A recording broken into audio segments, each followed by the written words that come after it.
guys? Thank you for listening to the Buctober podcast, where we talk all about them Pittsburgh Pirates and that.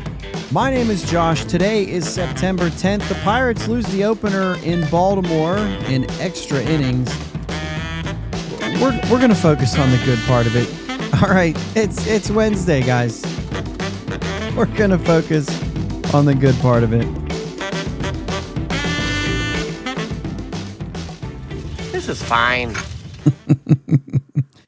Good morning. Yeah, it is a good morning there, little man. Good afternoon or evening if you're listening to this during the game or something. Yeah, we're going to focus on the good part of this because obviously we've talked at length and for a long time about the offense. I'm bummed out. That's bummed out and bummed out. Come on. 64 and 81 we are. We'll leave that alone till the end. All right. Mike Burrows started this game and he goes 4 innings, as he will for his last maybe 1 or 2 outings, whatever. I'm not doing math right now. 2 hits, a run, a walk, 6 strikeouts. He was very good. 56 pitches, 37 strikes. ERA now sits at 3.99. And, Mike Burrows often overlooked. I think we've talked about him enough on this show. I think there's some other shows that have spent some time talking about him. But this guy absolutely, I'm going to say it this way, but understand that he absolutely should be in the rotation next year. Now, all of those comments are going to come along with, he's obviously got to show up at spring. He's got to have a good spring. He's got to be healthy. He's got to look good. All those things, right? All of that still rings true. But what we've seen from him and the fact that he's going into his age 26 season continues to show that he's at least a major league pitcher. I'm not trying to sit here and say that Mike Burrows should be number 2 or anything like that, but this guy deserves to be in the major leagues anyway. He's on his innings limit right now. That's what we're seeing. Next year, maybe be able to let loose for a while. 118 innings pitched so far. This is something that I've talked about on here before, and I'll continue to bring this up as we go towards the end of the season, is where guys are at with their innings. And that's really an update every time they throw the ball, because you want to see where they're at in comparison to last year, what you could project for next year, and so on and so forth. 118 innings pitched so far this year, and he only had 54 innings last year. Now, coming off of the injury, he was slow getting back, so obviously that makes sense, but you still have to consider that this is a large jump, and he's going to double those innings, I would imagine. Well, maybe, right? 54, he's got to get up to he's already doubled it. What am I talking about?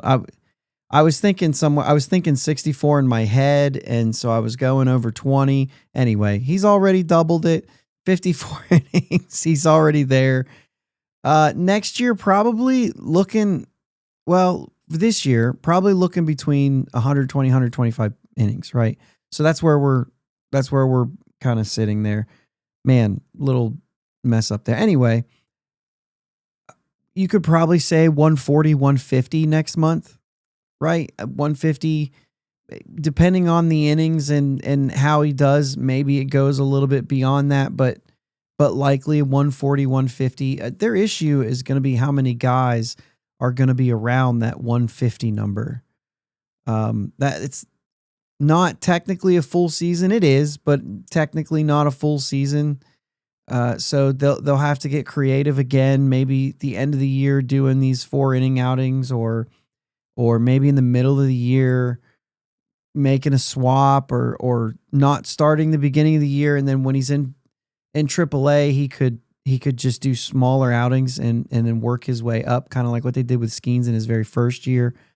I don't know. There's a lot of options to get creative and do this, but they're going to have to do it in different ways for different guys. He's going to get an opportunity to pitch next year in the rotation next year. That is without question, barring any injuries. But he's going to get a shot. And all I'm really saying here is I think I'm excited about that. Like, I think this guy's good. You know what I mean? That's basically where I'm at. He's had like a not so great outing each month. 2 of those in August.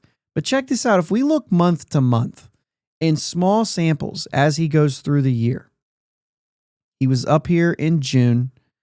He had a 4-run outing June 20th, but his total June ERA was 2.73. He had a 6-run outing on July 12th, but his total July ERA was 3.47. Now he had a 6 and a 4-run outing in August, and that made his August ERA 5.23. So that's where it ballooned up for a little bit for him. And it did seem like as we were pushing towards the end of the year, it was getting a little bit dicey, you could say, I guess, right? But he's bounced back a little bit. ERA, I said, sitting at 3.99, and so far in September, it's a 1.29 ERA. But when you looked at that August, like that August 5th, that first start against San Francisco, 4 2/3, 6 runs. He gave up 3 home runs in that game, walked 3, struck out 3. And then the very next outing, he goes against Cincinnati, 5 innings, 3 hits, 4 runs, but walked a guy, hit a guy, gave up a homer. He did have 6 strikeouts in that one. So really, I mean, it was that one start. Now if you look at maybe some of the pitch counts, going at the end of July, 86 pitches in an outing. He went 6 innings. It was a quality start, 6 innings, no runs. And then his very next outing against San Francisco, in San Francisco, that's important, 6 innings, 1 run, quality start, 91 pitches. That's on July 30th. He flips right around on August 5th and starts against San Francisco at PNC Park. So back-to-back outings against the same team there. And so I think that kind of played there. There was a couple times he faced a team twice, but these ones back-to-back. And he goes 4 2/3 innings, 5 hits, 6 runs. And like I said, it was a rough outing. But that was an 80-pitch outing. So 91 back to 80.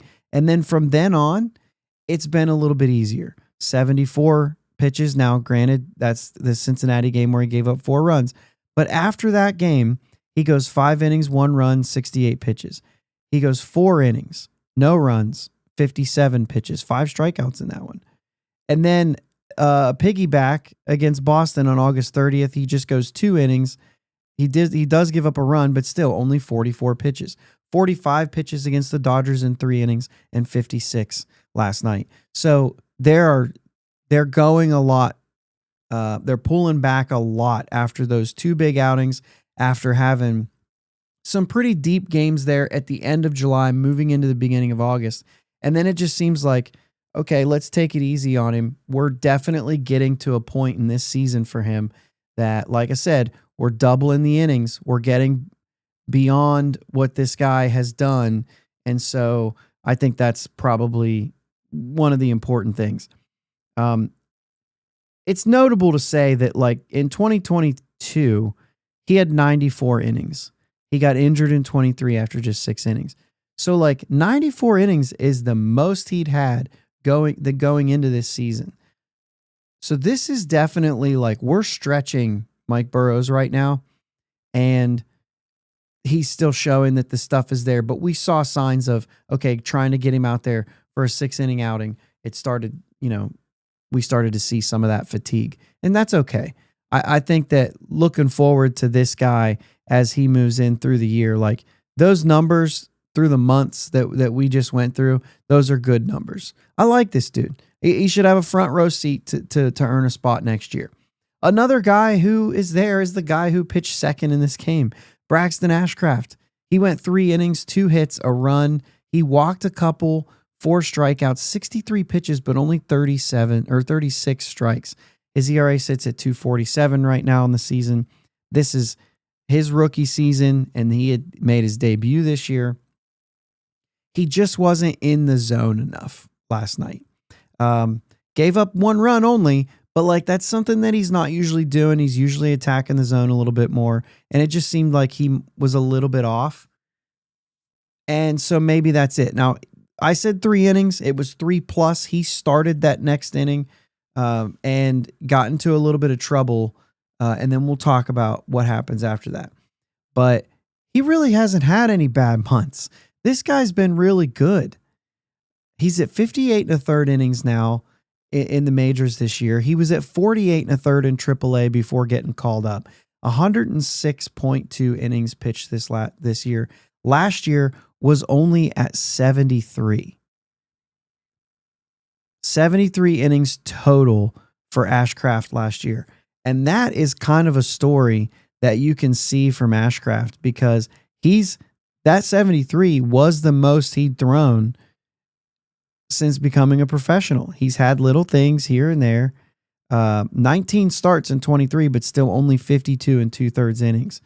The 73 was in 16 outings, but 14 starts. The thing is, starting in 23, now there was a missed season in 22 there. Obviously, 2020 was a missed season for him. He came into rookie ball in 2018 when he was drafted. 2019, just 53 innings, and then 2020 was lost. He went out in 21, was injured, missed 22.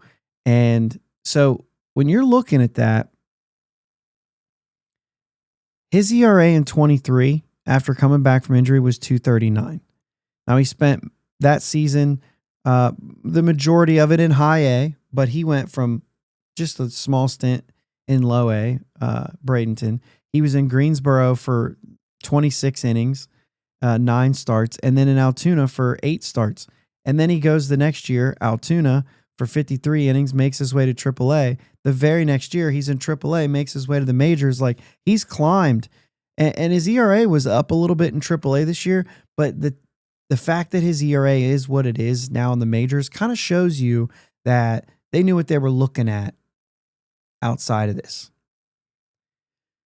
So 106.2 innings pitched this year. Huge step for him. Obviously not quite as big as the Mike Burrows one, but for him, this is just a progression going through.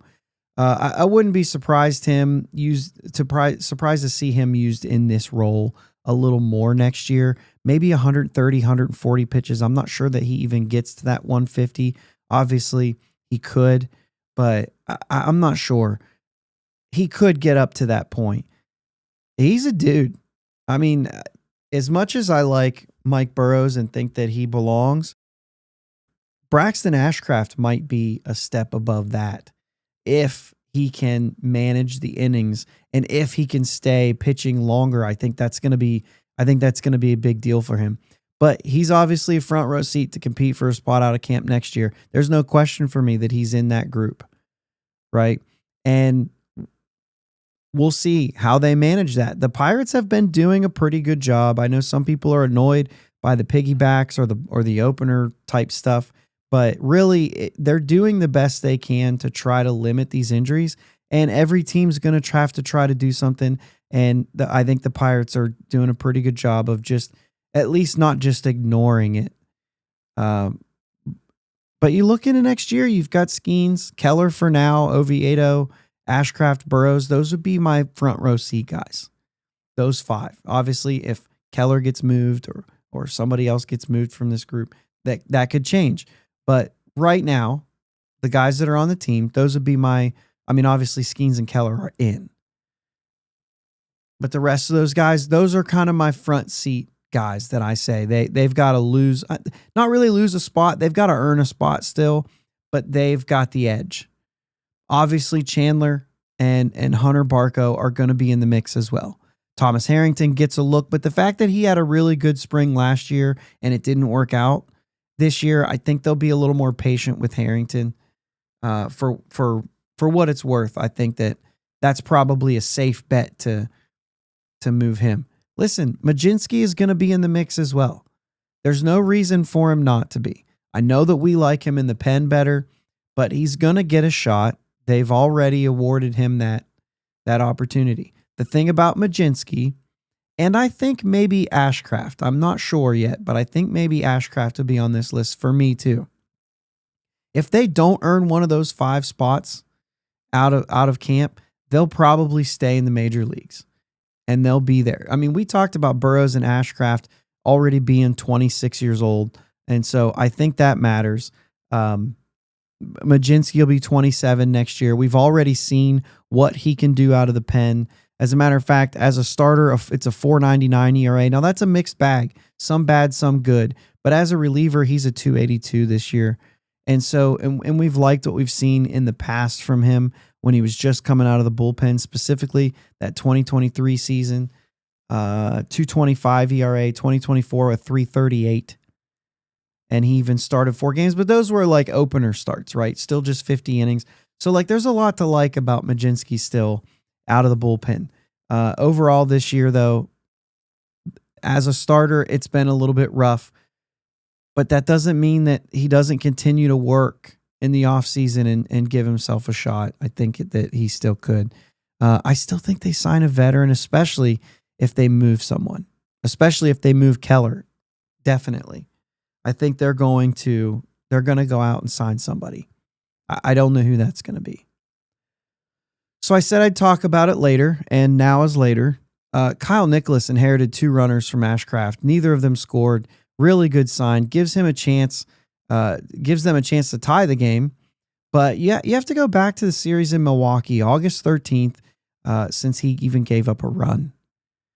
He gave up 4 in that game. Only got 1 out. It was not good. But he had 3 scoreless outings before that. And really, he came back on August 1st, and he's been generally really good since then. In August total, he had a 1.00 whip and so far in 3 outings, just a 0.67 in September.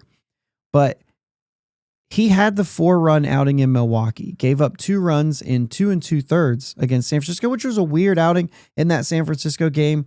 And I know you don't remember, and these kind of things are really weird. For Kyle Nicholas, he came in with 2 outs in the 4th inning. He sits down, gets the out, he sits down, comes back out there, walks his first 2 batters. This is his first game back up after being recalled. And that's in the 5th. And then they scored on a 2-out triple. He almost got out of it. And those 2 runs scored. And then, yeah, it was just those 2. Then he gets out of it through a scoreless 6th. So he down and back up again through a scoreless 6th. And you had to have thought, that's it. But then they asked him to get up again. And he got the first out in the 7th inning on a line out before they turned it over to Barucki. So they just wanted him one more time. I think it was Chapman. I can't really remember, but I think it was Matt Chapman who he faced, or Adames, something like that he faced there to start off that 7th inning. But you're talking about a guy in Nicholas who's possibly a back end guy if everything clicks. And they ask him to do 3, 5th, 6th, 3 ups. So that's different. 4 if you count the first one. I don't know if that's, I guess it is. I don't really know. But that's really weird that they would do that. So the 2-out triple there, and then he ends up bouncing back and throwing another inning and a third, or inning and 2/3 if you count the out after the triple. So there. And then he didn't walk anyone until the blow up in Milwaukee. Went 4 more outings without a walk. The point is, it's getting better for Nicholas. His last 3 months ERAs have been 2.08 in June, 3.38 in August with those 2 outings, and obviously hasn't given up anything in 3 appearances this month. So I don't know. I like Kyle Nicholas. I like what I see moving forward with Nicholas, and we're looking at a team that has really a lot of arms that are really good, and they're right around that same 26, 27 going into next year age. And so you're seeing a lot of that right now, where these guys are going to be a young pitching staff, even in the bullpen. They still have room to grow, and you have to like a lot of what you're seeing right now. Isaac Mattson is another one. Just another chance to dance out of trouble in the 10th inning last night. He did that. Despite walking 2 guys, he still got out of the jam before they lost this one in the 11th. And listen, there's a reason I talked pitching on this whole episode. The offense didn't show up again. I warned you guys about Kyle Bradish last night. The O's fans, or yesterday, I should say. O's fans have to be excited about what they saw from him. 7 innings, 1 run, 6 punchies. He was good. And also the Bucs were the Bucs. 5 total hits in this one. Nobody had a multi-hit game. Relied on the angry grandpa to get the second run. Cruz hit a single at 113 miles an hour. I don't know. Is that something? Feels like it's been a minute since we've seen that, although it was a 1-degree launch angle. So not still what we're looking for. They drew 5 walks. I'm trying to find a positive thing, guys. I don't know. 5 walks, does that do it? No, it's still not there. We scored 2 runs in 11 innings. All right. Listen, today is Skeen's day. He's going up against Tyler Wells, 6'8", 31-year-old, who's started 1 game so far this year. 5 innings pitched against the Padres, gave up a run, 2 runs actually. He had a 2.70 ERA in AAA this year. He's pitched in some years before, obviously 31. He's shown up. He's pitched against the Pirates twice, and he's been good both times. So we never know. Skeens has never faced the Orioles in regular season, though. He's faced some of these hitters in spring training. I was there for the first Jackson Holiday matchup with the 2 of them. Henry Davis catching. It was a whole big thing, right? That was cool in Sarasota. But either way, it's Skeen's day. Bucks got to get in the win column here. Set up the rubber match tomorrow afternoon. Have a great Wednesday, guys. Back at it tomorrow. Let's go, Bucks. Thanks for listening to the Bridge to Buctober podcast. Subscribing to your platform of choice is the best way to be notified for new episodes. And now, new episodes every weekday. Remember, live shows with my dad and Uncle Jake are Sundays at 9 p.m. Subscribe to the YouTube channel and join them in the live chat every Sunday. Follow them on Twitter, Facebook, and Instagram at Bridge2 Buctober. Clear the deck, cannonball coming, and let's go Bucks.